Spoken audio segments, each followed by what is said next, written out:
Welcome to Tapeta Page Builder Guide. Today we'll add Magento products into our pages. To do that, click on the Magento logo on the left, go to Products, and then choose from one of 3 product display styles. Product scrolling displays your products in a scrollable slider.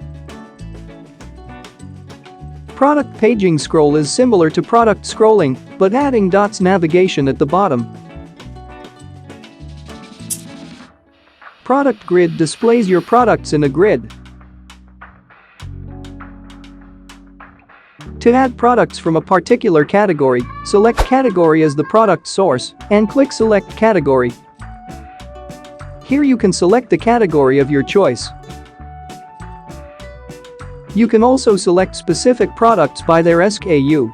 Choose SKU as the product source and then click Select Products. The product list from Magento will show up, allow you to select one or multiple products to add into your page.